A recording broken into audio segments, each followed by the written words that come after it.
Welcome to the Best Music Podcast. My name is Dan the Music Man, and this week's featured guest is Chris Opperman. The music of award-winning composer Chris Opperman sounds like your best dream being poured into a glass, and now also like your most artistically intriguing nightmare, but more on that later. For the past 20 years, Opperman has been carving out his own niche in today's modern music scene. In addition to his own music, Opperman has performed and/or orchestrated music for such industry luminaries as Grammy award-winning guitarist Steve Vai, virtuoso musician Mike Keneally, Indian classical music masters Shankar, also known as Shenkar, and Zakir Hussein, and former Duran Duran missing persons guitarist Warren Cuccurullo, among many others. Opperman played piano on two of Steve Vai's Grammy-nominated compositions, Lotus Feet from Real Illusions Reflection and the Attitude Song from Sound Theories Volume 1 and 2, both with the Metropole Orkest, and both nominated for Best Rock Instrumental Performance. Opperman's orchestration of For the Love of God, also from those sessions, has exceeded 33 million views on YouTube. In 2001, he released the critically acclaimed Klavierstück, a solo piano album that piqued the interest of Steve Vai. Vai observed, "These days, it is rare to hear a person squeeze the most out of the performance potential of a non-electronic instrument." Chris's latest release, Chamber Music from Hell, has made it into major music magazines, received gushing critical reviews from colleagues and critics alike. Jed Boden from Sea of Tranquility says someday Opperman will be remembered as one of the greatest composers of the 21st century. His website is chrisopperman.net. That's CHRISOPPERMAN.net. Instagram at OppyCentral, OppyCentral. Twitter, Chris _Opperman. Facebook, Chris Opperman Music. Chris, thanks so much for taking time to do this. How you doing today? I'm doing great. My pleasure. I'm very happy to be here. What a great intro. So excited to talk with you about three projects in particular. We're going to get to Chamber Music from Hell, also talk about Undertale Live, and then if we have time, I'd also love to talk with you about your work with Steve Vai. But let's get started with some warm-up questions. So for those who do not know you, what is your primary instrument or musical discipline? Music composition, I would say, is my primary instrument, so I mind. But technically, I play the piano as my primary instrument. And trumpet, percussion are second. For sure. And when it comes to a favorite song or a piece of music, maybe today or yesterday, what was something that really struck you in the past couple days as a piece that was like, oh, that's really cool? I've been working on a new curriculum for a 21st century music class, and Missy Mazzoli has a new album called Vespers for a New Dark Age. And I've listened to it more times than I should, considering I'm trying to hear a bunch of things. But that record, something about that record, I'm just really, really into it right now.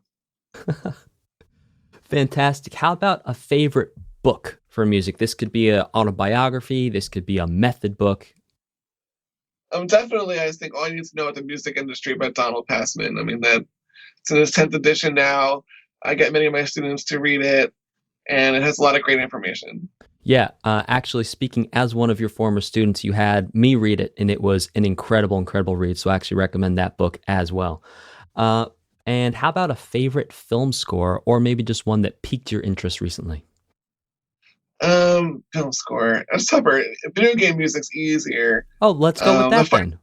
The soundtrack might be my favorite video game soundtrack. Oh, super cool.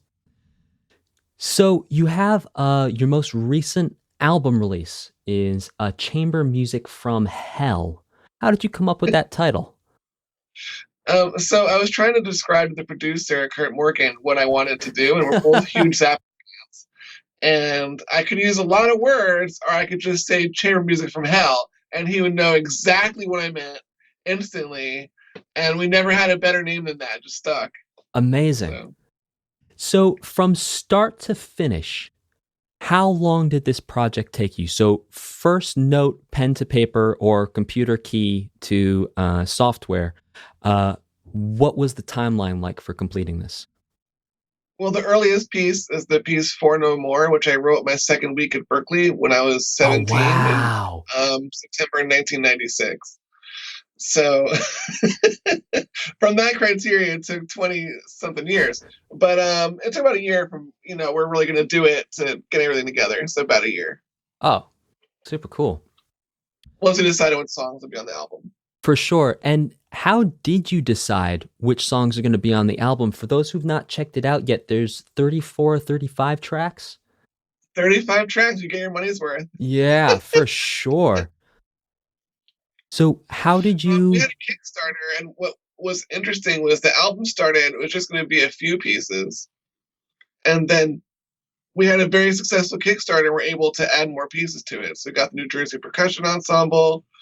We got Jason Camilio volunteered to play trombone, so we found opportunities for him to play trombone with us. And we put together the rock tune. So the album wound up being much better because we were able to get that funding early on. I see. So because of extra funding, you were able to bring in more collaborators, including, so the New Jersey Percussion Ensemble played on Owl Flight. Did they play on That's anything correct. else on the track? Nope. Owl Flight's awesome. Oh, yeah, for sure. It's super cool. Jason Camilio played trombone in all the Cribbage Variations. So the conceit of the album is that the pieces are very hard, so we're going to get computers to play all the music. But Jason Camilio's trombone tracks are all live, so he's playing along with the robots. Just tells you what a great player he is. And we'll really get into all your collaborators in a moment. But something else I'm really curious to talk about, and I know you've covered this in past interviews, so we can keep this brief, but talking about collaborating virtually with all your collaborators. So you were not just making this album in a studio per se, you had many different people spread out over a wide geographical area, all contributing to make this project come to fruition. Can you talk about that? Oh, yeah, sure. So the New Jersey Percussion Ensemble piece is the only piece that was done live in the studio. Everything else was done remotely. So Kurt would produce the sessions remotely and would send me videos. I'd watch the videos, listen to the tracks. But nowadays, I think it's really simple. A lot of people have really good software and, good, decent microphones are not that expensive. Like the bar of entry for that has gotten a lot lower. And I think COVID has proved that we need to have these kind of contingency plans in place. Like I still like the idea of going to the studio and making music, but I also love the idea that all my friends in LA can contribute. My friends in other countries can contribute. I think that's fantastic. So You're the best of the best at all times. Absolutely. Are you familiar with the technology that was used for monitoring those sessions? Like, was it just a Zoom call or a Skype call? Most of the people, they would record their parts at home and send them to Kurt, the producer, and then he would compile all the tracks. But he used Reaper. He didn't use like a fancy software program. Oh, wow. That's fascinating. So let's talk a little bit about your collaborators. Kurt Morgan mixed the album. We have legend on the electric guitar, Mike Keneally, trombonist Jason Camilio, cellist Brianna Tagliaferro, drummer Ryan Brown, and as you mentioned, the New Jersey Percussion Ensemble. So my question for you around the collaboration on this album is, it's fairly clear certain tracks were, you sort of said, for example, with Mike Keneally, you're like, all right, we need a guitar solo, go, as opposed to writing everything out note for note. But can you talk a little bit about how the dynamic for different collaborations on different tracks worked with different collaborators? Sure, absolutely. So the track, Are We Living in a Computer Simulation? That track is an algorithm that I wrote. So Messiaen had these things called Algorithmic motets that were like a 13th century style of composing music where you can get every possible variation of a rhythm and a melodic line. So basically that. And the collaborators then are free to choose whatever it is they want to do on top of that algorithm. So Kurt decided he was going to leave it in B flat. The drummer could play whatever they wanted, but the fun part is that there's no pulse. There's no dictated pulse on the side of the composer. So the musicians are free to decide where they're going to put down beats. They're not locked into any kind of rhythmic scheme. So you can have one bar of 7/4, one bar of 5/8, one bar of 3/16, whatever you want in real time. And then Mike dropped his solo on top of it. We actually got multiple takes of that piece, and we're going to release an EP so that everybody can make their own versions of the song. Oh, that is so cool. Simulation. So we'll have 3 versions of the track with keys, bass, and drums, then 3 different soloists, and also just the algorithm itself. So you could like design whatever you want. That is so cool. So are you looking for chance to collaborate with us? Yeah, 100%. So that project that's coming out, when should we expect to see that? Hopefully by March or April. Awesome. That's going to be really exciting. On the final masters right now. So. Oh wow, that's going to be so cool. So how is it that you? Yeah, see what people do. For sure, especially when you leave it open-ended like that, where it's really sort of it's not a blank canvas, but it's a canvas to paint on. Yeah. How is it that you share the algorithm? Do you share it in a file? Do you write it out? How is it shared? Yeah, I recorded the synclavier part, and then you have the sheet music and the algorithm, and that's enough to build the rest of it around it. Wow. But sometimes I always try to challenge myself with each new piece. The challenge here was like, okay, just how much could I let go of as a composer and let the collaborators take over? And, you know, this time I went really far. Yeah, for sure.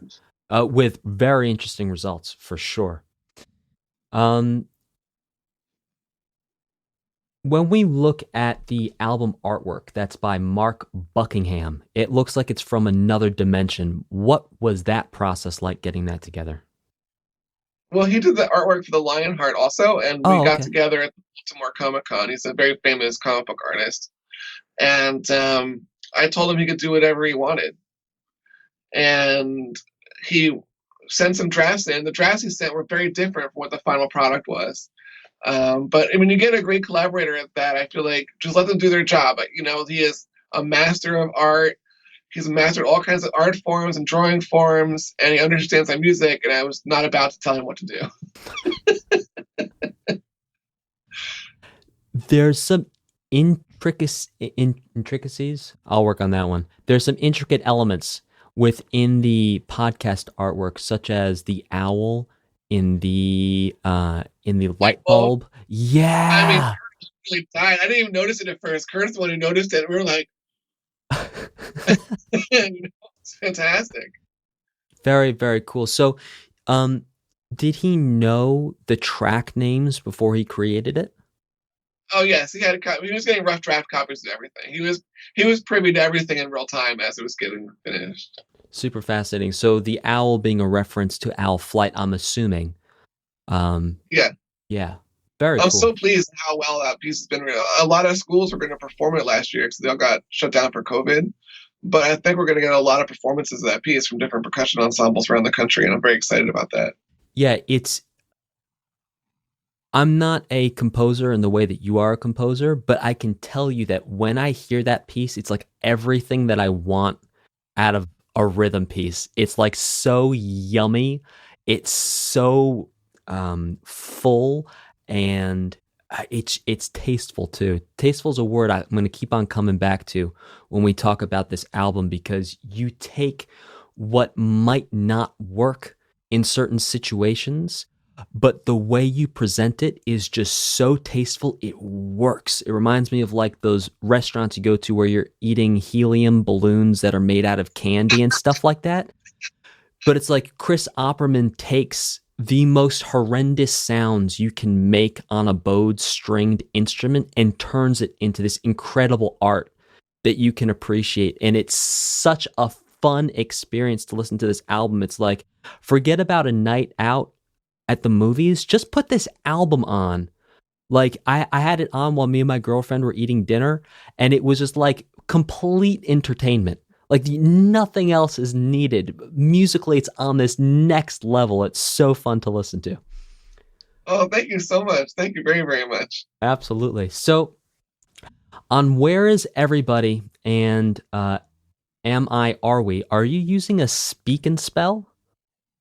I'm using the text to speech function that the Apple comes with.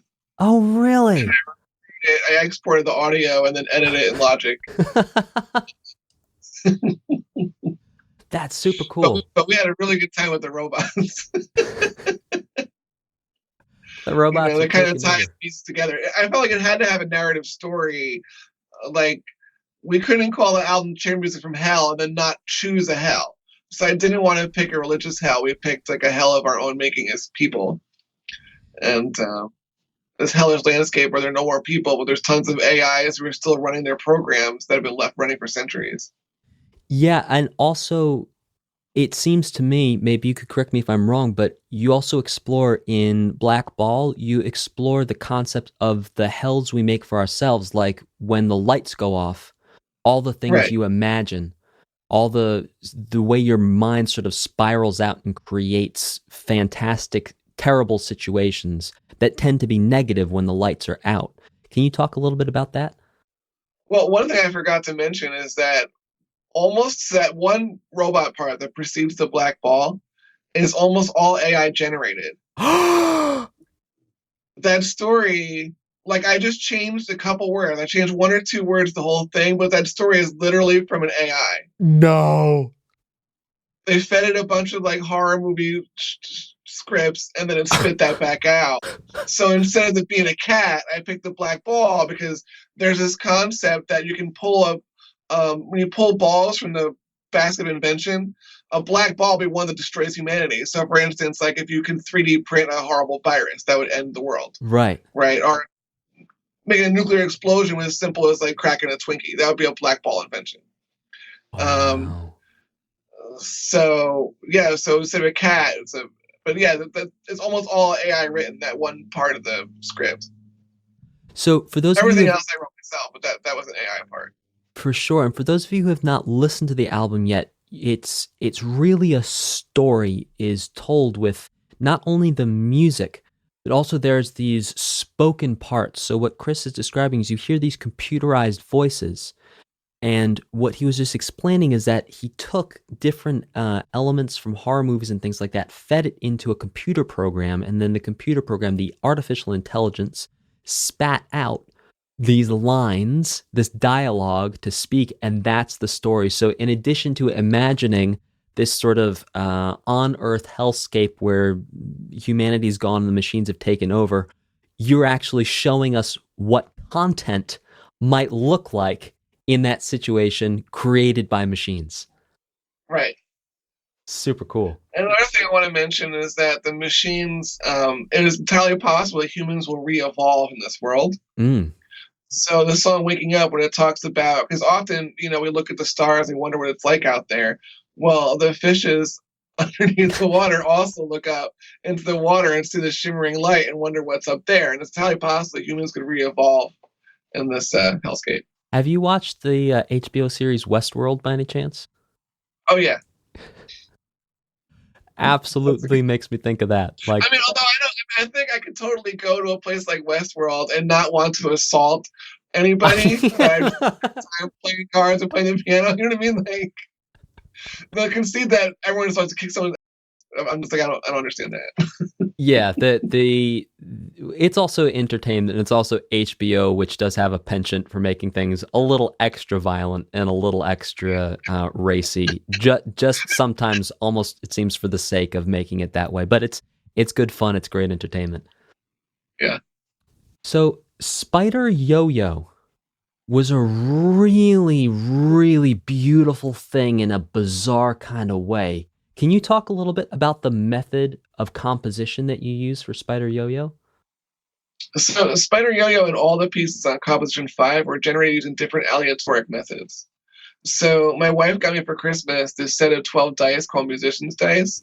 So I would roll the dice to get the pitches, and then I had like some gaming dice that I'd roll them to get the number of notes or how I built the chord or how many notes are in the chord or how I'm gonna, And what I learned from it, it really sounds like I just sat and rolled some dice and wrote the piece, which on one And it's true. That is a true story.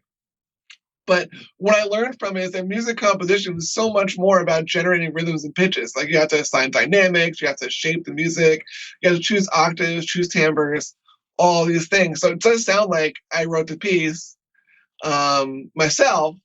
I just used dice when I was rolling. That is a fascinating way to compose. That is super cool.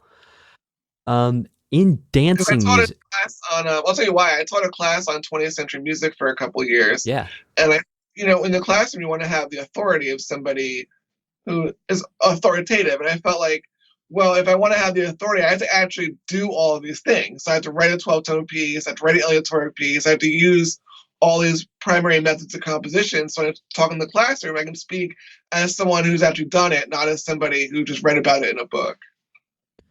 For sure. And I can't remember if it was your class or VJ Manzo's class, but we might have actually talked about these methods of composition one day, where we were talking about using algorithms for composition, talking about assigning different values and basically letting a machine decide, or in this case, letting dice decide. But I suppose that in and of itself is kind of an algorithm, because the algorithm is the potential of the two dice that you're throwing. And then the possible, very interesting. Yeah, you get a subset of results, a finite subset of results. Yeah, absolutely. Let's talk a little bit about dancing mimic. Do I hear some Tchaikovsky influences there? I mean, you hear all kinds of influences throughout all my music. I think I'm very well versed in music history. For sure. But I don't know, there was just something very sort of Peter and the Wolfy with the woodwinds that might have I just love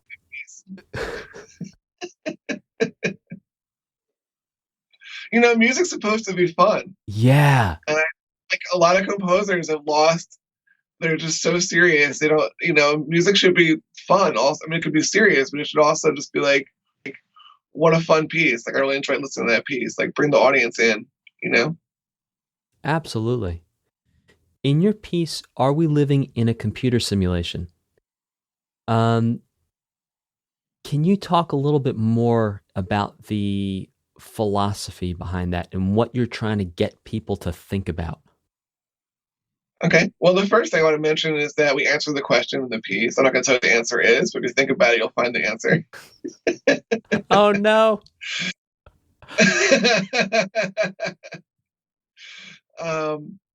But so that's a philosophical question that was asked by Nick Bostrom, who's a philosopher, I believe, at Oxford.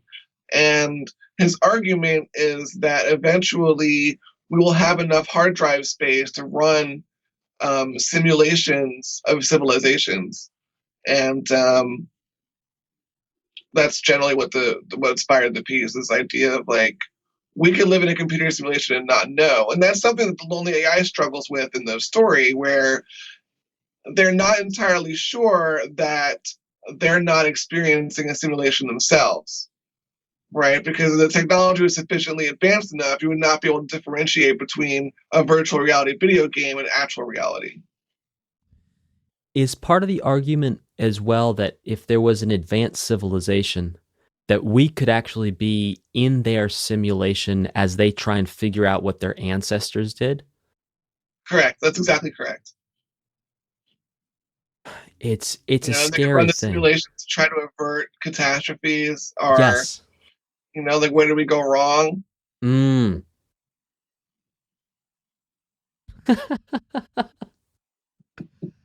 So part of the argument for this as well, from what I understand it, is that when physicists look very closely at different parts and elements of the universe, so for example, the way electrons work, there's actual mathematical equations that different elements of our universe run themselves by. And so another argument is that, well, those mathematical equations that we see in different parts of the universe might actually be pieces of code that we're then realizing, or quasi-realizing, that we're then computing are there from the computer simulation that we are in fact living in. Well, let me tell you crazy. We're going to go nuts. I'm going to give you a nutty situation. Yeah. So, for all we know, everything outside the Earth is just blank, empty space. Yes. right, with stars, but generally nothing for trillions and trillions and trillions of light years, right? Yes. Maybe they just don't have enough hard drive space to generate that much material. They can only generate the material that's here. It can't render. They can't render it that far away. Wow. That actually would help flat earthers, wouldn't it? No, nothing will help flat earthers. No? Because they'd be like, well... Other than education and reading a book, I have no idea what to do with those people. Wow. If we learned anything in the last 4 years, it's that some people truly are just hopeless. Yeah, there's a surprising level of cognitive dissonance that seems to be able to be embraced by large amounts of people. That is honestly intellectually staggering when you really stop to consider the amount of contradicting ideas that can be held as being true. Have you ever been out to sea and lost sight of the land because the earth is curving, and then looked at the horizon and seen that it was not a flat line? The argument is, if you put water in a bowl, it lays flat, therefore the earth must be flat. Yeah, but if you get enough water, it's called the ocean, and you put it in between these things called continents, it does in fact curve because there's so gosh darn much of it. I will also use the word flat in quotation marks. Everything's on a curve. What is imperceptible from your zoomed in part of what you're looking at. I know. It's like, well, if I pour my... Sorry, go ahead. One thing I find so interesting, I read a lot of books about philosophy. So I've been reading, I read Aristotle's Ethics recently. I'm reading René Descartes' Discourses on First Meditation right now. Thomas Hobbes' Leviathan was a huge influence on what I was writing. But, and Buddhist philosophy and stuff. I mean, all of them talk about trying to have moderate views, right? So for thousands of years, all these philosophers, we really recommend that you try to have moderate views of things.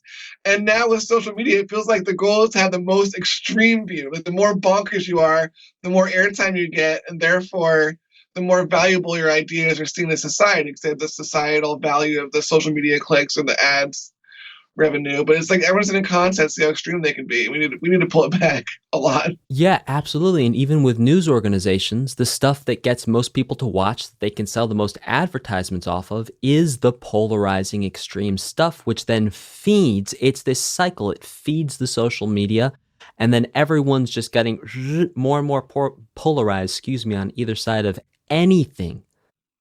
Yeah, CNN is the anti-Trump network, and Fox News is the pro-Trump network, and you join your side, and neither of those things are actually news. It's insane.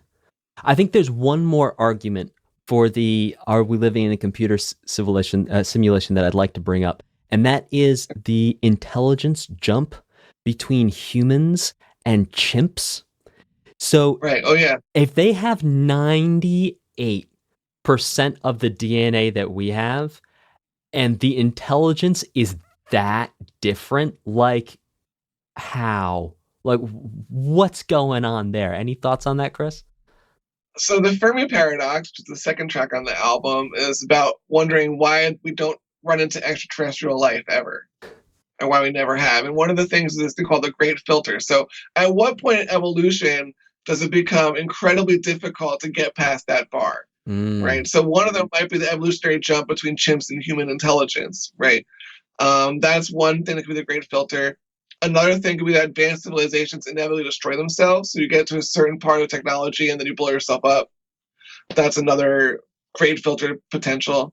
But our hope as humans is we really hope that we are in front of the Great Filter, not behind it, because when other more advanced civilizations find us, that can be very problemsome for us. Yeah. Because technologically advanced civilizations tend to subdue less technically advanced civilizations. It's not all Star Trek out there. Yeah, and if you think about the case of humans versus cows, our calorie need dictates in certain cultures and certain parts of the world where there's not enough plants to eat. that you're going to need to kill a cow to continue your life, to get the calories you need to continue? And what if there's an advanced civilization that to power their intelligence, they need to consume 200 times the calories that we need to consume just to power their brains? They show up on Earth and they eat all of us. Well, I'm just thinking about I love that. Just think about we can train a AI now in 2 days could be better than the greatest Go master that's ever lived. So it's dedicated their entire life to playing Go or chess, and AI can kick their in 2 days. So we can actually wind up creating our own replacements. And as far as AIs having consciousness, they would have a consciousness we couldn't even begin to understand, right? Like some of the powers that the robots in my album have are like teleportation, like instant teleportation. They can have different bodies, they can occupy different bodies. We would not even understand that consciousness. It would be so foreign to us. Like chimps don't understand our consciousness, you know? And from what I understand, one of the arguments of the Fermi Paradox is that we've not received sufficient evidence of there being alien life to confirm that there is in fact alien life. But I don't know if I agree with that. Like, there's a lot of people. Mathematically, there shouldn't be alien life. There are millions of Earth-like planets that could sustain the kind of life that we have, and that's not even imagining the kind of life that we don't have. You know, life is not carbon-based; it's based on some other kind of property. So that's the fact that we don't have any evidence of any is not indicative that there is none. Right, and then we extrapolate that to saying, well, if there were, chances are they've been around for equally as long or longer than we have, therefore they would be technologically more advanced and they would have made some kind of contact by now, or we would have figured out where they are by now. Right, well, we should maybe not broadcast our location all the time. That's not... Yeah, I know, like beaming pop songs into space. I'm like, do you want to get eaten? Like, is this the end goal? Because this is a distinct possibility. Like, can we not? Because if someone could come visit us, they're definitely more powerful than we are. We can't visit them. There's some alien version of Elon Musk out there. It's like, I'm gonna take you all to Earth and we're gonna eat everybody, and everyone's like, yeah. Your obsession in turning us into cattle, it really cracks me up. I don't know. I've just really latched onto that idea, and I just think it's a viable possibility. Because when I get hungry, I get really hungry, and then I want to eat a lot of food. So I'm just extrapolating that to another life form like myself. I'm projecting myself onto a potential alien, be like, all right, a potential alien that needs to consume 50,000 calories a day. I thought something in quarantine was consume 50,000 calories a day. Oh, man. Back to the album. Let's talk about the Cribbage Variations. So, did Anton Weber actually play cribbage? Was that... Well, before I do that, I know you like to keep an element of mystery. Was that question answered in the Cribbage Variations? No, it was not answered. It was not answered. Okay. I just presumed that he did. I mean, Schoenberg was an avid card game player, so I'm sure that at some point him and Anton Weber played cribbage. You know. I have to tell you, I spent about 20 minutes on Wikipedia and Google trying to find anything on Anton Weber and playing cribbage, and all I got was tracks from your album. So, good news is you're doing well with your SEO. Bad news is it's very difficult to find any actual written evidence as to whether this did or did not happen. But great news for the album, because if you type in Anton Weber cribbage, guess what comes up first? It's Chris Opperman. So, all right, love it. Give me those clicks. Give me those micro pennies. So let's talk a little bit about how you compose this. I have a cursory understanding of the method, but I'd love to get into it. So you use something called a tone row, in which you take all the 12 notes or 12 tones of sort of Western European music, and you divide these randomly, or you could use an algorithm, I suppose, to divide them into 4 3-note sections. And then we can assign each one of those notes a number so we understand the relative relation of the notes. That's about as much as I currently understand, and I understand you used one of Webern's tone rows for the compositions. That's the one starting on B natural. Yes. Yeah. So. So it's the tone row from the Concerto for Nine Instruments. Mm-hmm. So Scott Tunis, who played in Frank Zappa's bands throughout the 80s, he was telling me about how he wished the piece was longer and how he tried to get one of his bandmates he tried to commission a piece from his bandmates to make a longer version of the Webern piece. But they didn't do it because they were too busy playing cribbage with Mike Keneally on the bus. No. So, and I saw this email and I'm like, that's so funny. And I was like, huh. So I was like, I could take the rules of cribbage and smash it into Webern and then kind of see what comes out. And I laughed a lot. And when I laugh a lot, usually means I should do something about it. So I wrote out the tone row matrix. So one thing I want to explain about your explanation is you can choose any 12 notes as long as they don't repeat. Right? So you don't have to generate it algorithmically. You can just decide, I like these 12 notes in this order. And then you can build a matrix. So the first P0 would be the prime 0 row, would be the tone row unadorned. Okay. And then P1 would be that can same you tell us tone what those row notes are, Chris?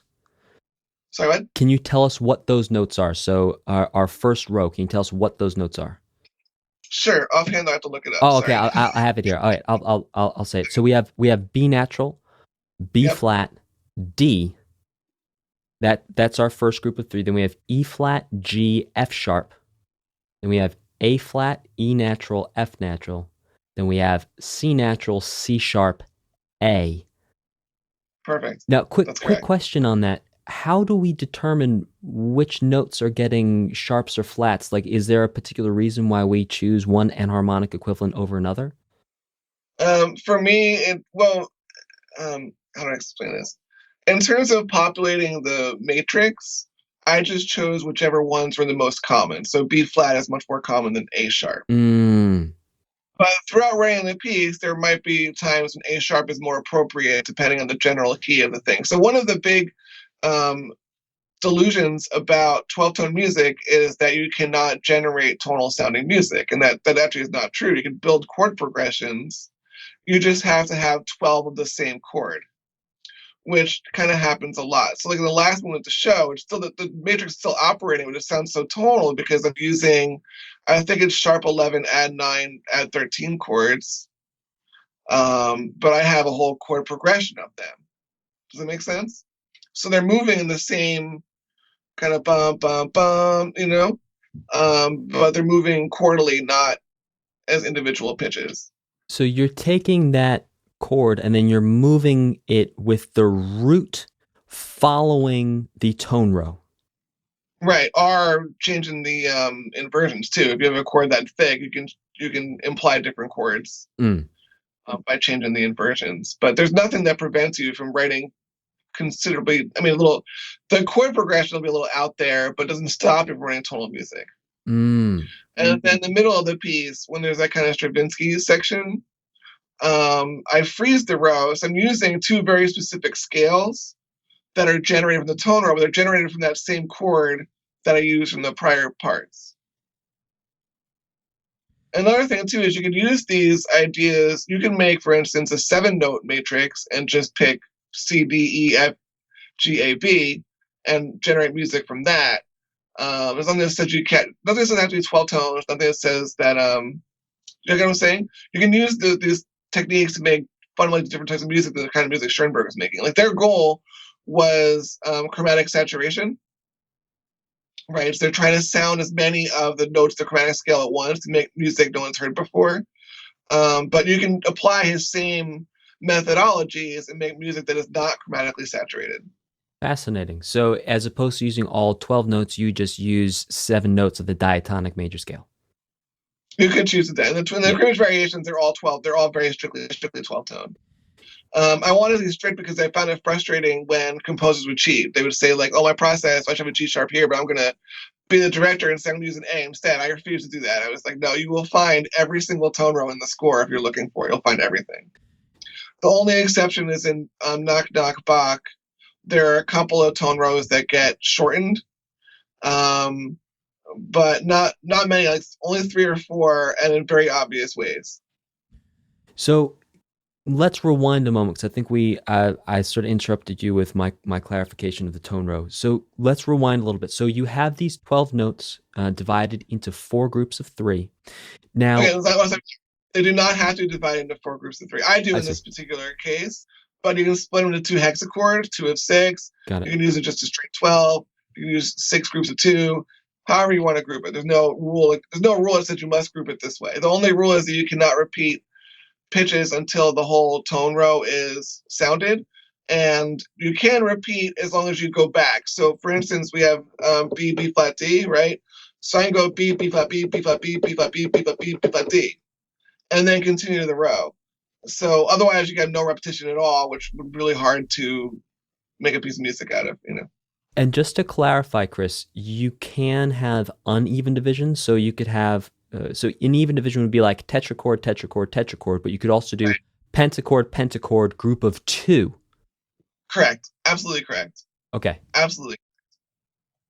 Okay. I actually did, one of the way I combine it with Cribbage is based on number 15. So I built a spreadsheet of every permutation of 15 where every single one is an unique integer. So you have like 2, 3, 10, or you have 7, 8, or you have 6, 4, 5. And then, so a lot of the rhythmic stuff, I would just pick different ones. I go bada bada bada bada bada bada bada bada, and then do the next one. So you get all these kind of cool syncopated rhythms by choosing different sets of integers. So when you're looking at composing a piece, I think you were really onto something in terms of breaking down the explanation by saying you could go B, B flat, B, B flat, B, B flat, B, B flat, D. Now, after you play that D, that's our 3rd note in our first group of 3. Then what happens? Then you can either go B, B flat, D and continue, or you can just continue to the next group of 3. I couldn't go B, B flat, D, D, B flat, D, and not do the B again. Does it make sense? One more, maybe try breaking that one more time. Sure, no problem. So I'll say B, B flat, B, B flat, B, B flat, D. Yes. I couldn't then go B, D. I have to have the B. I have to have the intervening notes. Got it. So if I rewind the row, a little bit, I still have to follow the order of the pitches in the row. I can't just start picking willy-nilly around the row. Does that make sense? Yes, 100%. So you have to stay in order. Yeah, you have to go through a neighboring pitch within the row. They have to stay in order, correct? Yeah. Okay. So I can go back as far as I want. So I want to say I go all the way to the end, to the 10th pitch, let's say, and then go back to the top. But at some point, I have to give you a complete row statement. Gotcha. And the pitches will stay in order. That's kind of the big thing, is the pitches stay in order. So after you've sort of had your moment with the B flat, and the D, at what point do you then move on to the E flat, G, and F sharp? When you as a composer decided it's time to move on. Okay. That is your choice.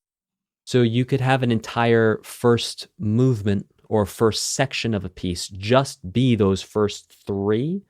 And you could look at it from a macro way of saying, over the entire course of everything I'm giving you, I'm going to show you the 12 notes. And you could also look at it as a micro, as in within each movement or within each part of a piece, you have to go through all 12 notes.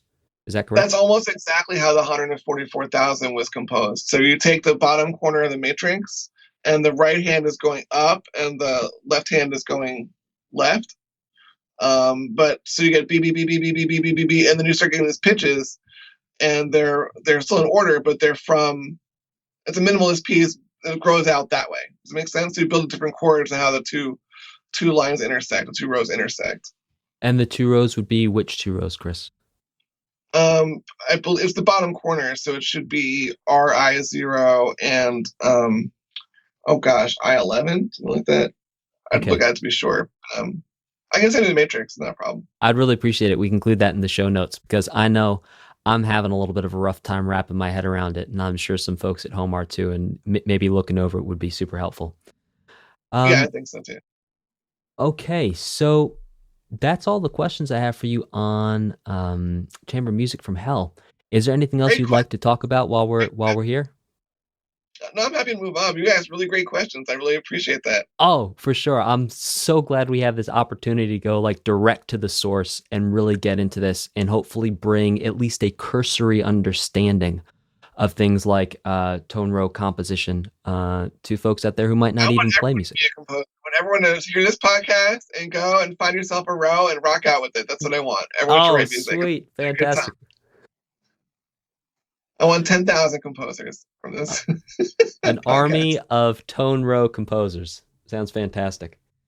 So let's talk a little bit about another really cool project you're involved with, which is Undertale Live. You can find out more about that at undertalelive.com. That's UNDERTALELIVE.com. So just give a quick intro for those of you who don't know what Undertale is. It's a hugely popular video game with an equally popular soundtrack. Both the game and the soundtrack were created by Toby Fox. While you're playing the game, different storylines and endings happen as you choose between good and evil over the course of the game. So what we're doing here now is we're taking this live. So we're taking this video game to an audience where the audience is actually, as a unit, going to vote on different decisions over the course of the game, which is then going to result in the game being played out on a screen that the entire audience can see. And we have live musicians playing the music for the different scenes in the video game. Depending on the choice the audience makes, they'll play different music at different times. So how are you involved in this? Thank God for iPads. Sorry, what? Thank God for iPads. This makes it possible. So you can click which piece you want to play right now and not have to have the book in order. You know. Absolutely. So what Chris is talking about is when musicians will actually load their sheet music onto iPads, and there's several different pieces of technology that can be used to actually turn the pages like little foot pedals, so you can be manipulating your instrument with your hands and then actually use your feet to turn the pages. And then also, like he was just talking about, if you have many different pieces of music you might play, you could have a list in front of you. And then if you know which piece to play, you just click on it and all of a sudden the music will appear, as opposed to dealing with the actual physical sheet music where you're going to have to flip frantically through through a binder to try and find the right song. And I myself have had, I'll tell you a quick story before we get into this. I was at a gig at SOPAC, which is the South Orange Performing Arts Center. I was playing guitar for this thing. And we had one of these things where you had to get to the song, and I flip super fast to get it. My piece of music flies off my music stand. It does, you know how paper floats to the floor? It's doing these. I joke you not, Spider-Man. I snatch it out of midair 2 inches before it hits the floor, put it back on the music stand, and keep on playing. So to avoid crazy situations like this, we use iPads. So, Chris, could you please continue explaining, number one, what was your involvement or is your involvement with Undertale Live? Okay. My involvement was writing some of the arrangements based on the score of the game. So the Eric Roth, who is one of the higher ups at AWR Music, which is Arnie Roth's music production company, did Undertale Live. So he took me on to do some arrangements with him.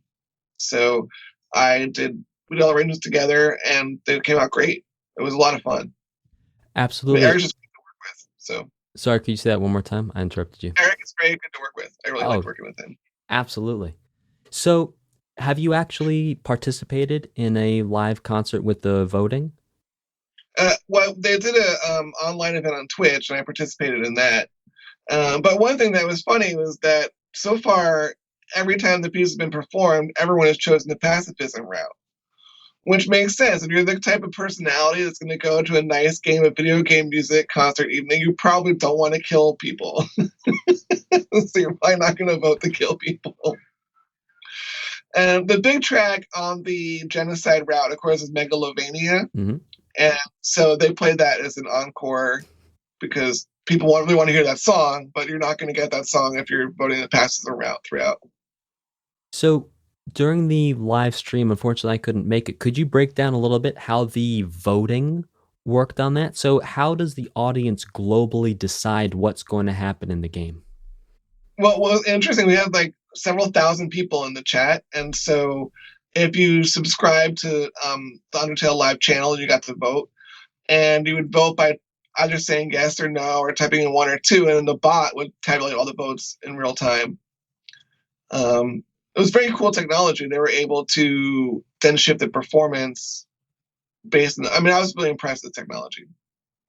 It is very, very cool in a really interesting way, especially on a choice-based video game that you can bring in many people and then get that sort of democratic yes, no is very, very But interesting. I try to explain it to people who don't understand it all. It's like, imagine going to see Romeo and Juliet. And at any point during the Shakespeare play, you can decide you're going to spare Tybalt or you're going to spare Romeo or whatever you want. You can have a version of Romeo and Juliet where everyone's happy. They get married, live happily ever after, and everyone's cool. Yeah. Or you can have Macbeth where, no one dies.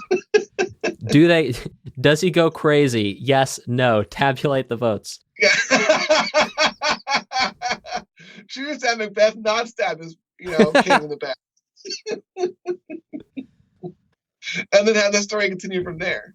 Absolutely. So with Undertale Live, the album is actually available for purchase. Yep. And it's a really, really cool project. I definitely recommend people check out. It's a fascinating thing to be able to do, and hopefully, once tours can get up and running, it'll be back on the road, bringing the joy of Undertale to audiences everywhere. I hope so. I mean, the performers, the fifth house, just play everything so brilliantly. You just can't believe. I mean, the pieces are so difficult.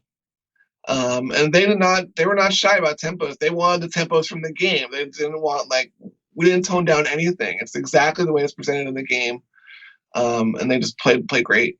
Yeah, the technical precision on the recordings is really, really something to talk about, especially when it's all live because they're all in the same room and you couldn't really do overdubs. So it was either you got it or you didn't get it. Absolutely. And listeners from this podcast will remember we talked about overdubbing and comping and things like that. So this way of recording, you got one shot. You got one opportunity. Yep. You can't let it slip. So you basically have, I think it's is it 12 musicians playing live?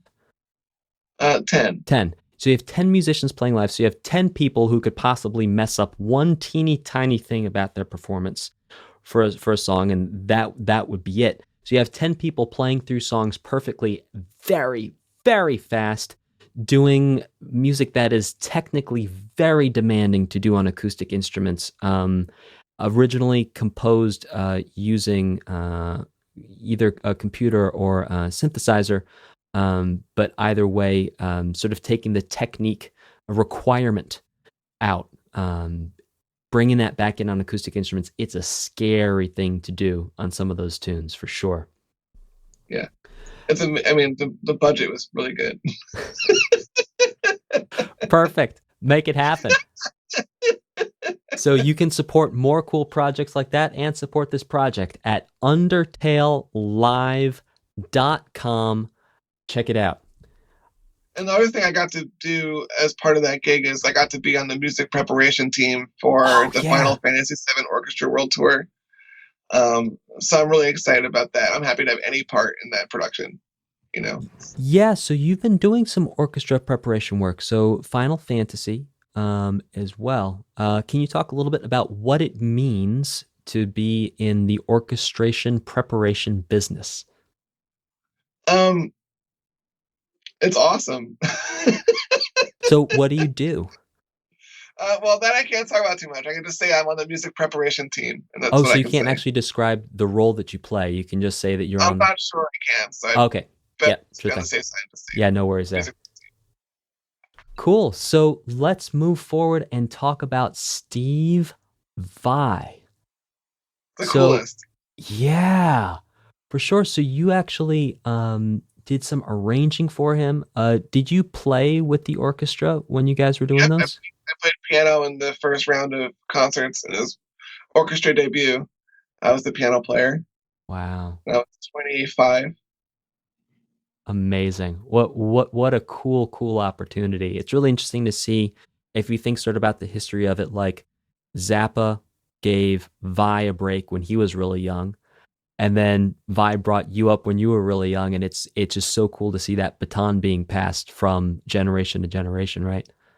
Well, to be fair, I think it's Keneally that gets the credit for picking me up because Oh, my first cool. album came out when I was 19, which was the same age Vi was when Steve pulled him out of Berkeley. So, Wow. 19, Mike came to Boston to produce my debut album, and I feel like that's where the baton got passed.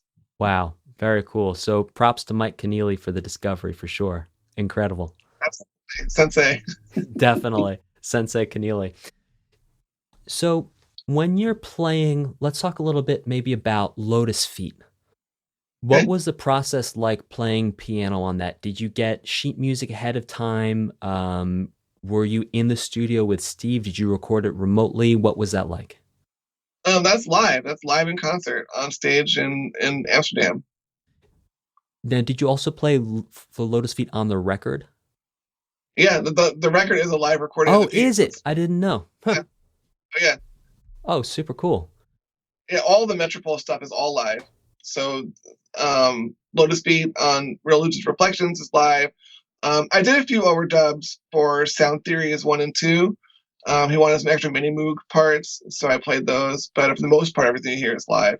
He wanted a different timbre on one of the keyboards, so I played the keyboard for him.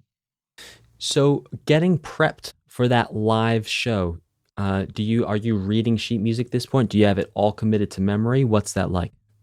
I'm definitely reading sheet music. I thought I was going to have months to practice, and then I had weeks to practice, so I just sweat bullets for weeks. But it was great discipline. I mean, just practicing that hard. I was practicing probably like 12 to 14 hours a day when I wasn't in rehearsal. And it continued when I was in Amsterdam. So I would go eat dinner and then go back to the room and shed. Steve told me he wanted this one part. He wanted me to play it until I could play it 50 times in a row perfectly. Hmm.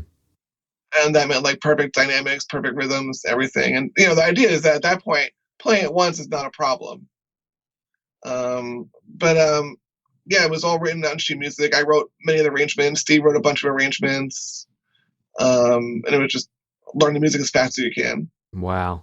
So, how many weeks did you have to learn how many songs, roughly? I had about 3 weeks to learn the whole show. And that was about what, an hour and a half or 2 hours of music? Yeah, about two. Yeah, probably 2:15, something like that. Whoa. Sweating bullets is right, huh? Yeah, Man. but that made me a man.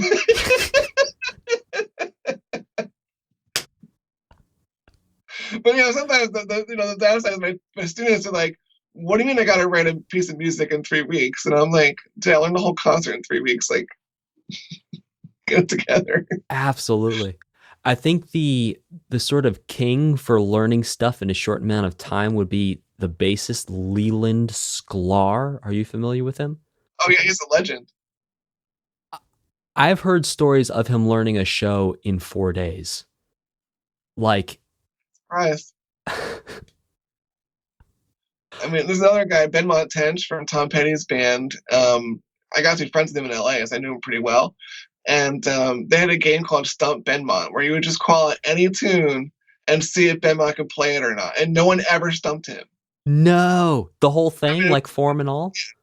yeah, the encyclopedia of that his mind is uncanny. He's just such a great player. He's such a down to earth guy. Like he's just so cool to hang out with. You know what I mean? Like, and he could totally be a jerk because he's so amazing. So it's really inspiring when you get someone like that who's just very humble and cool, but they're just unbelievable talent and That's memory. incredible. So, for listeners at home, what Chris is talking about someone being able to be a jerk, excuse me, because they're so good, is oftentimes, and I think this is probably universal across industries, but we for sure see it in the music industry a lot of the time, is sometimes when someone attains a certain level of technical ability, proficiency, or reliability in their performance and playing, their attitude and personality can take a serious hit for the worse. Yeah. This is not universal, but every once in a while, someone comes along that just is not the brightest ray of sunshine, but will do an unbelievably incredible job when it comes to playing. So Chris complimenting this guy and being a great human as well as being a great player is really just a testament to personality and staying grounded for sure. So let's move on to the second section of this podcast and talk to you a little bit about performance and creativity. Sounds great. Excellent. And are we good to keep it at about 90 minutes? Or are you good to go a little longer Sure, today? fine. Yeah. All Excellent. good. Thanks so much, Chris. I really appreciate it. So, I really appreciate being here. So. oh, yeah, this is so cool. And I'm so stoked to be able to do this. Is it amazing. All the questions I was too naive and young to ask you when I was a kid in your class, I now get to come back like a decade later and actually make it count. So incredible. Awesome. So let's talk a little bit about sleep. How many hours do you sleep a night, and how do you find sleep impacts your creativity and your ability to perform? Okay, so when I was in my 20s and 30s, before I was a father, I averaged about 4.5 hours a night. I would try to sleep in modules of 90 minutes in order to maximize working time. So like when I worked for Steve Vai, I was also working for Universal Music Publishing Group. So I would work from about 5 a.m. to 2 a.m., take a nap, do it again. But, I used to say sleep is for suckers. You're out there sleeping, I'm out there working, and I'm going to win because I'm working. Mm. But now that I'm a dad, I have much less control over things like when I sleep. I sleep about between 6 and 7.5 hours now, but usually interrupted by babies. So the way you were structuring your sleep previously to becoming a father, congratulations, by the way. I don't think I've actually said my congratulations in person on your second. Congratulations. Thank you. You would get about 4 hours of sleep, and then you would work at periods of 2 to 3 to 4 hours, and then you would take 90-minute naps. And the reason you would take those 90-minute naps is because within 90 minutes, you go through a single sleep cycle in 90 minutes. Correct. You work until you get tired, you do a sleep cycle, and you get up, you work until you get tired, you do a sleep cycle, and you get up and you work. Wow. That is I mean, fascinating. that's if you're trying to you can't, a lot of times students think that they can get these kind of great results with normal effort, but you need to get great results through great effort, not just regular effort.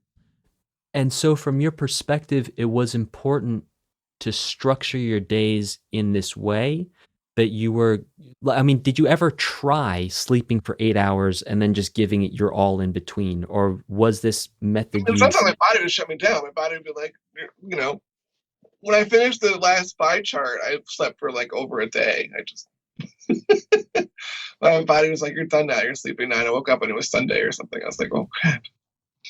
You have to, you can only push it so far before your body starts to, tell you to knock it off. So your experience was that if you slept for 8 hours, you did not have the same consistent edge in terms of your ability to produce over the period of the day. Is I that have less correct? hours to produce.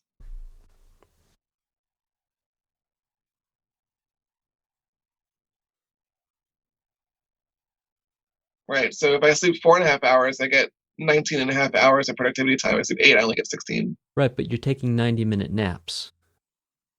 Sometimes I wouldn't. Sometimes I just go straight through. Oh, wow. Okay. Or other times I would take no dose and wash down Mountain Dew and just go until I couldn't go anymore, like 48 hours, 50 hours, whatever it was. But I mean, those are reckless things I did in my 20s. I wouldn't recommend that now. Yeah. It's a very interesting experience, though. I'm just really sort of in awe of the discipline to continue that mindset over an extended period of time. I think it's very easy to sort of hype yourself up and to do that for maybe a week, maybe two, but then to keep that going over a long period of time, that's quite a discipline. And I'm very stubborn. Yeah, that's incredible. So I think definitely the perception of when you have students coming around saying, well, listen, I need 3 weeks. Can I have an extension on my 3 weeks to create a composition? You're like, listen, when I was a kid. No, I don't do that to them. That's not nice to do. I really am a very kind professor. Oh, no. Yes. I want to say those things, but I don't actually say those things. Yes, no, but you might think it because from your lived experience and your work ethic. But Yeah, I can personally attest to you being an amazingly affable professor and also just a great professor for teaching as well. No, thank you. no way to get that confused there. Have you ever tried mindfulness or meditation to increase your productivity, performance, or output? Recently, I would say in 2019, I learned how to meditate with the Waking Up app by Sam Harris, and that really actually does help a lot. It helps to clear your mind. What my thing right now that I think about is single tasking. So Mm, my life right now, I'm taking care of my two children full time during the day, but I'm still teaching my classes. I'm still running my businesses. I'm still working on new music at night and on weekends. So my new thing is single tasking, where if I choose a task, I only think about and do that task until it's complete. And I don't think about other tasks or other things, because otherwise it gets too crazy. So I think that's a good skill to develop.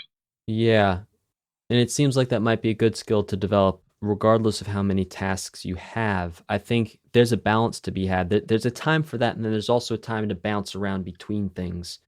Um, do you find sometimes if you're in a creative zone, you might like to, before this single tasking came around, you might like to spend an hour here on this composition, and then once it's sort of out of your system and you're not feeling it anymore, then you move on to something else, and then you move on to something else, kind of bounce around in that way?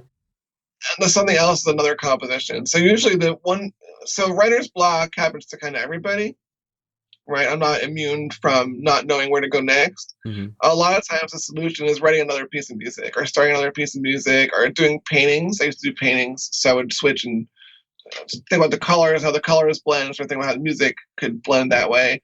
But exercise your creative muscles will only generate more creativity. So my advice is always to just continue to create. You will solve the problem. There's no problem that is insurmountable that you can have creatively. Like you will find the solution. You just have to not give up. So, your solution to a lull or a pause in self perceived quantity or inspiration of creativity is to change gears but stay creative. Right, absolutely. That's really fascinating. Did you come to that conclusion? How did you come to that conclusion? Well, I mean, when I was at Berkeley, everyone did music all the time. So it's kind of like the way I was brought up in a way. Like we didn't watch TV, we just practiced. So we practicing writing, practicing writing, practicing writing, going to school. Keneally was like that. So with Mike Keneally, we didn't really like hang out. We like hung out and drew pictures. We hung out and did music. We were in the studio. So it was just kind of like a lifestyle that I was brought up in and around, and that just kind of continued. So it didn't occur to me that I could like stop working to watch TV because I didn't have a TV. Does that make sense? It does. But what about the idea, and again, the idea of creativity being a a well that you can draw from, and at a certain point you need to let the well fill back up? I've never had to let the well fill back up. Wow, And that's my incredible. easily has been limitless. It's as easy as picking an apple off a tree. Wow, that is I mean, I think true. it's and that's since I've entered the matrix. you know, I mean, So, just give me something and I'll deal with it. That's you know, mm, like I did a piece recently for flower pots, and I only had four pitches, so I made the best four note music I can make with a bunch of the other rhythms and stuff. But you learn to work with whatever limitations that you have to make the best output you can with that. But that's a skill it takes, I think, years to develop. and to be clear, when you say with flower pots, you actually have a percussionist Yes, playing yes, terracotta flower yes, pots. absolutely. That's what I mean. That was the game. They're like, when I write a flower pot piece, I was like, okay, how many are there? There's four. I'm like, what pitches? They're like, I don't know. I'm like, okay, great. So I have, low, mid, kind of high, and then what I wound up doing is I doubled it on the xylophone, so it was kind of some kind of pitch information. But the xylophone only plays F, A, C, and E because that was the notation of the four flower pots. Wow.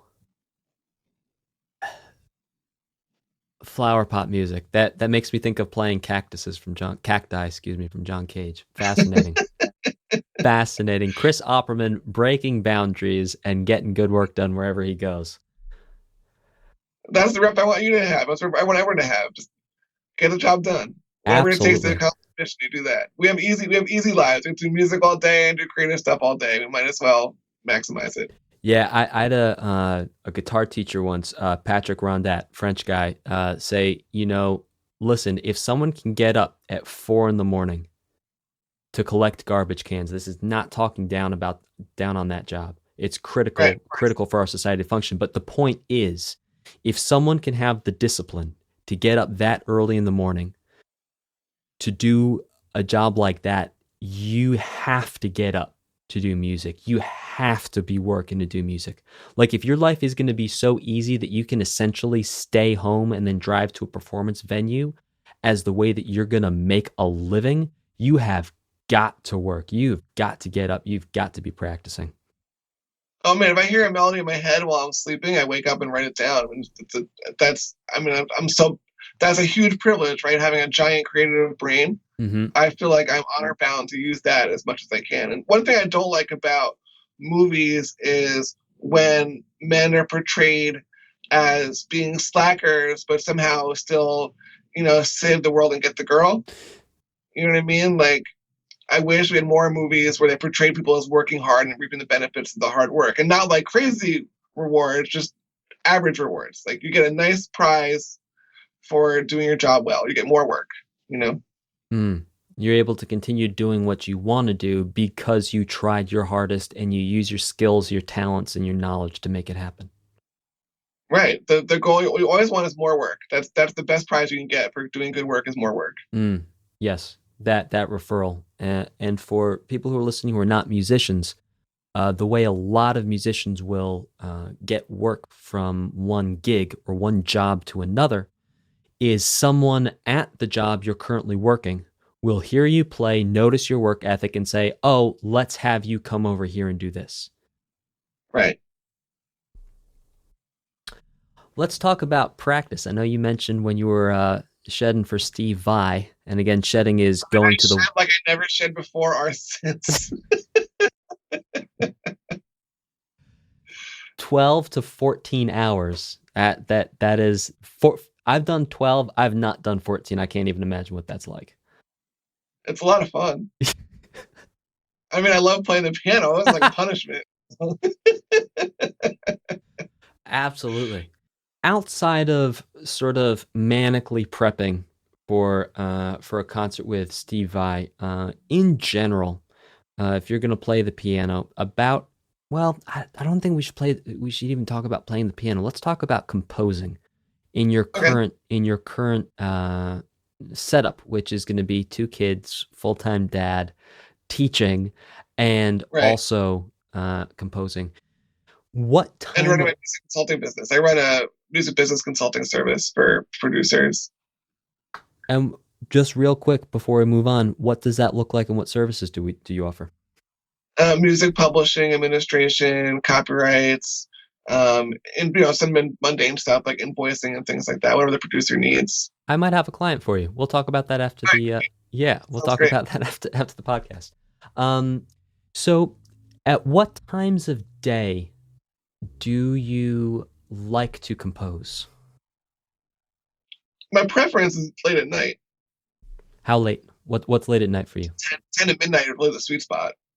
10 to midnight, 10 to 1 a.m. That's really like the power of the moon. The power of the moon.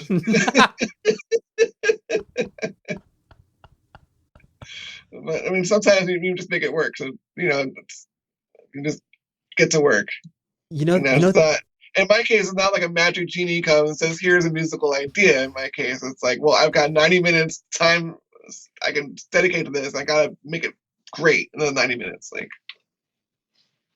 so what is the time frame that you generally look at for composing? Do you generally get about a 90-minute, 2-hour window, and that's going to be it?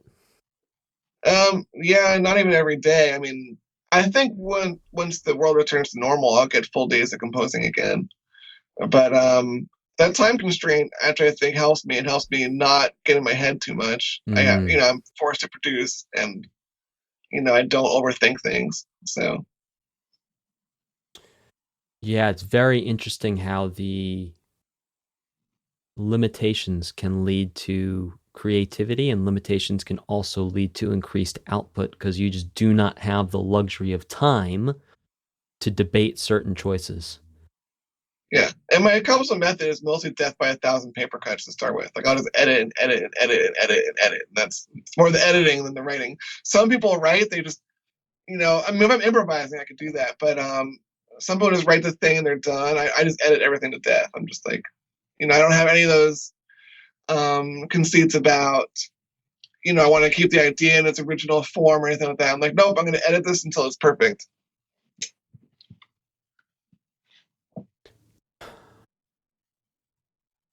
So, on average, how many iterations might a composition go through under your pen?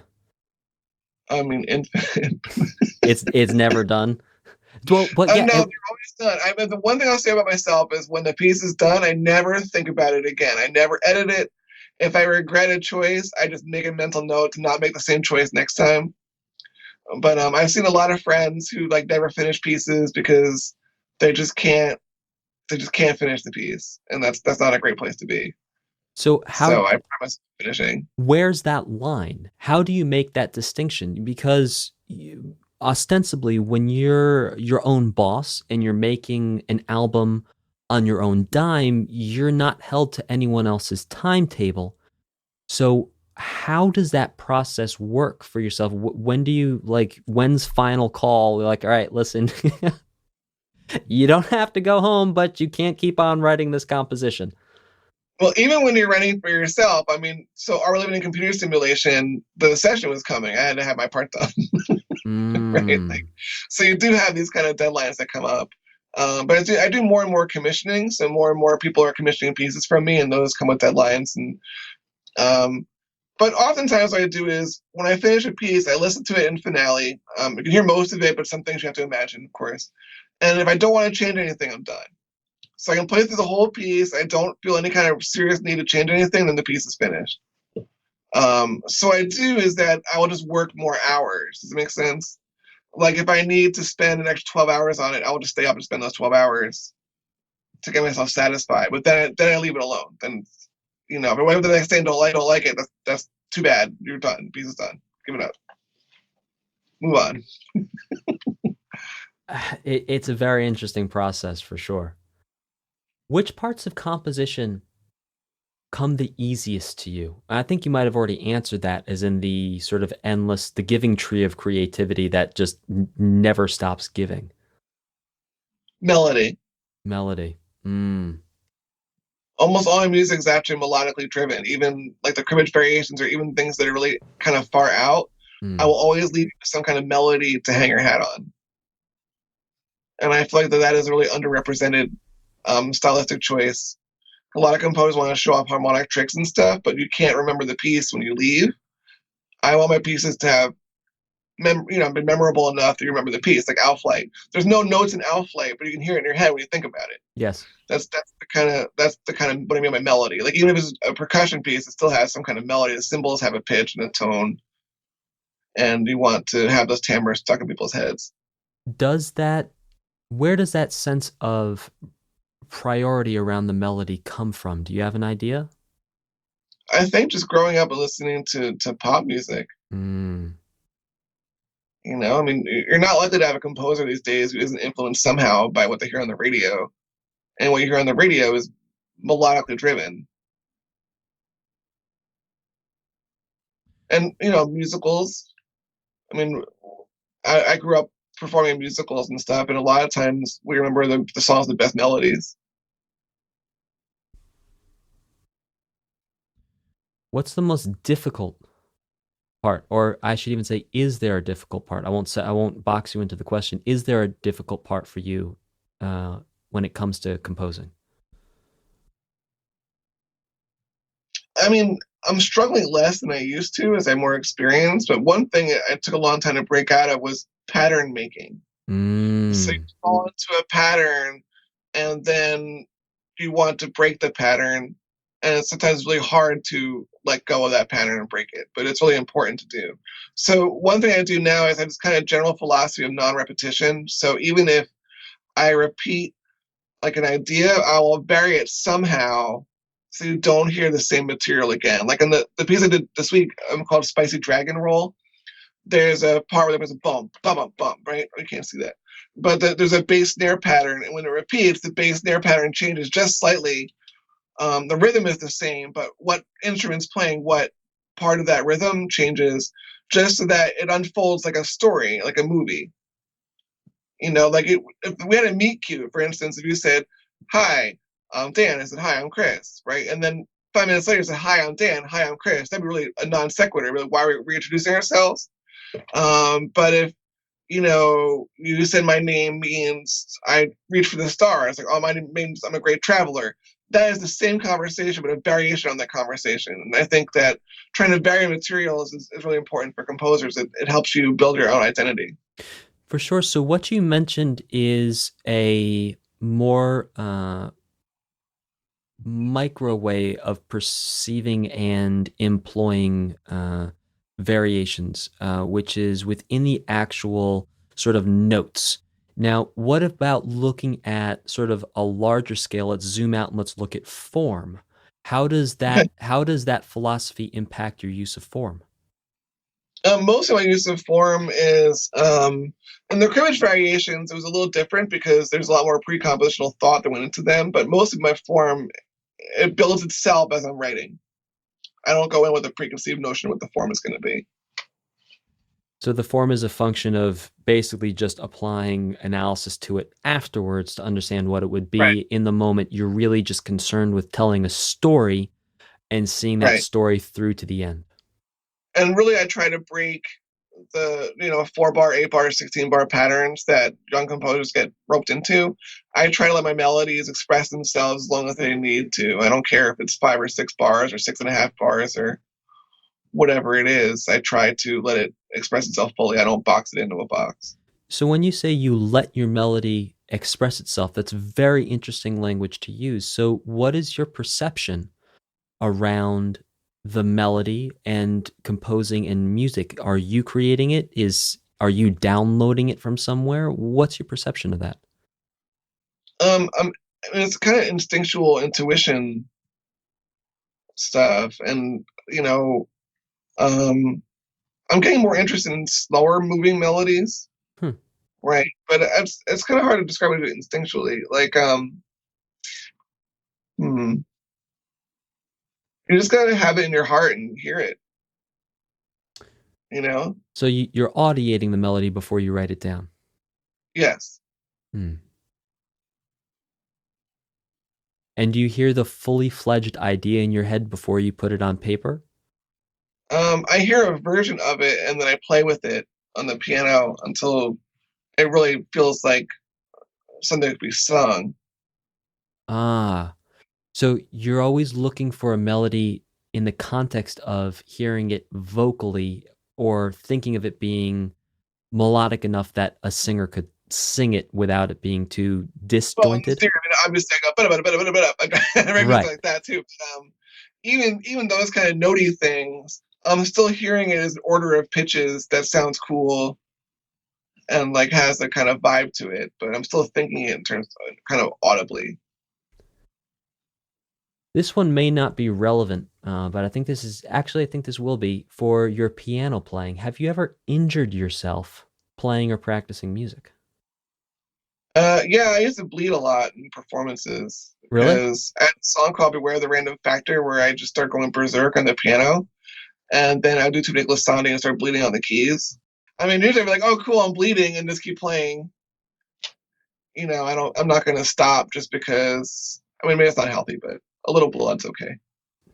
I never broke any fingers or anything. Like, And you never experienced anything like tendonitis? I'm thinking those 14-hour practice days. You never had any issues oh, with I that? stretch very seriously. I do a Mm. lot of stretches before and after I play, or if I'm just hanging out. I mean, I wouldn't say I don't feel anything here, but I am cognizant of that. I take breaks if I have to. This is kind of a catch-all question, and it's a little. I'll just go for it. Okay. Chris, how do you stay creative? Is there a way you stay creative, or is it just your natural state of being? This is you. I mean, I think this is me. I mean, I think I would literally just die. Like I would literally just drop dead the second I was done. It's a compulsion. It's I'm totally obsessed with music and creativity and music composition, and I can't stop. You Do you know, have a time it of would be a very serious moral error for me to stop when so many people wish that they had a giant wellspring of creativity to draw from. It would really be a great moral error for me to like not appreciate that gift and express that gift as well as I can. that is a fascinating. You actually already said that a while ago when we were talking about practicing, but can you talk a little bit about what it looks like or what you've seen other people say in terms of, oh, I wish I was creative all the time, and then why you feel such a moral imperative to maximize on your creativity and to have the output that you do? Well, I mean, the thing is, here a lot in my 20s, I wish I still played the piano. I said, well, then go play the piano, right? If it takes 10 years to be good at something and you're 24 now, well, then you can be really good by the time you're 34. I don't know why you would say to yourself, like, a lot of people have this delusion that they're not a creative person. But the truth is, if I was going to build a boat, how good do you think my first boat would be? Not very good. I'd be lucky if it would sail in the water, right? Mm-hmm. So creativity is the same way. Why would you expect your first piece of music to be, this fantastic piece of music if you've never written one before? You have to learn to build the craft. And the best way to do it is by expressing yourself creatively. So I feel like that's always a weird excuse people make when they say they're not creative. I feel like we haven't tried. You haven't failed enough times to say you're not creative. So for someone who's in that boat, who's thinking that right now, who's listening to this conversation, what would your advice to them be? Get to work. I mean, music business class, as you know, I force all my students to write a song. Yes. Regardless, I have no sympathy. If you've never written one before, if you don't know how to do it, well, you're going to learn by doing it. You're going to do it and you're going to learn. Absolutely. So for someone who's in that same position, their follow-up question being, well, how long do I need to give this a shot for? What would you say a ballpark figure of time to give it a solid shot would be? 100 years. Just a cool 100. Cool 100. Yeah, if you do it for 100 years and you're still not good, you can stop. It's okay. Go ahead and work on your longevity. And you heard it here first. 100 years of composition, then we'll talk. Yeah. Excellent. Do you have a time of day that you feel more creative, or is it really around that sort of evening time when you want to compose? Definitely evening time. Definitely 10 to 12 really being the super sweet spot. That's. Now, is that because the day's done, sort of everyone's in bed, and then you can sort of clear your mind, there's nothing else to think about? Yeah, I think it's a vibe thing. I just get a real good vibe from the moon shining in my window, and The moon. I'm in darkness and I'm playing the piano, and it's the light of the screen, light of the moon, window, and Wow. Have you ever burned out? Well, I think you did answer that question, that you slept for a day after the last Vi chart. But let's definitely crashed. let's talk about burnout in terms of feeling less creative. Have you ever had a point where you had a moment where it was like, oh, I'm not feeling creative, not because of life situations, but because the rate of your output was such that you just sort of had a moment? No, all my lulls of creativity are due to life situations. Have you ever experienced performance anxiety? And if so, how does it manifest for you? Oh yeah.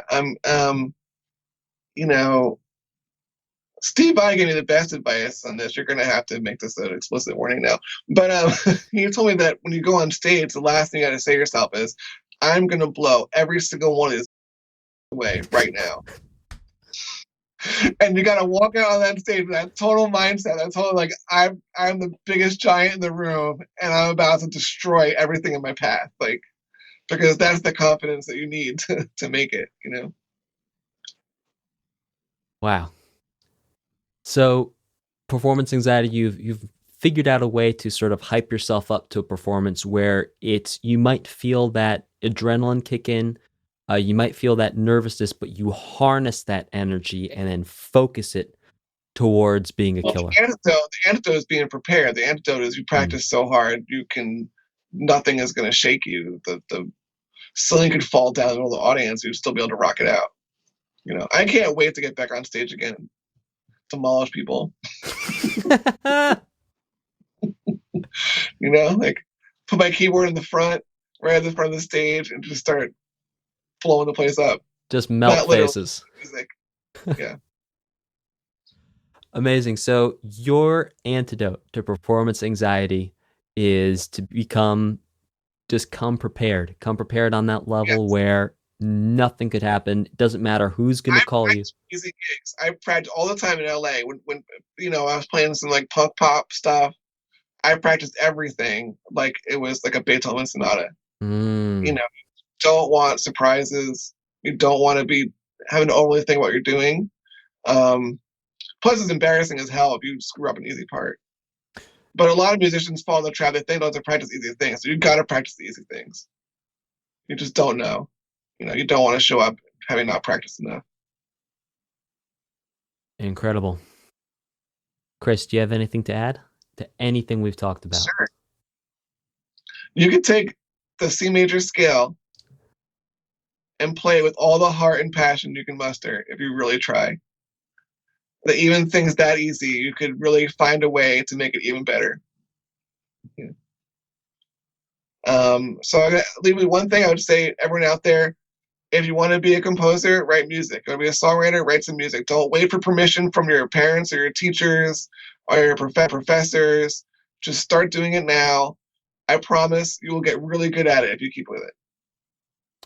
I would add on, and even if someone tells you it's not good, you play it for someone, ask them why, and keep on asking them. Or flip them off. Yeah, or flip them off. So flip them off or keep on asking them why until you completely understand their point of view, and then either take it or, as Chris most succinctly put it, flip them off. Ladies and gentlemen, Chris Opperman, you can find him, chrisopperman.net, Oppie Central on Instagram, Chris_Opperman on Twitter, Chris Opperman Music on Facebook. His latest release, Chamber Music from Hell, is available on all streaming platforms and his website. Chris, thanks so much for coming on. Thank you so much. It was a great time. Thank you very, very much.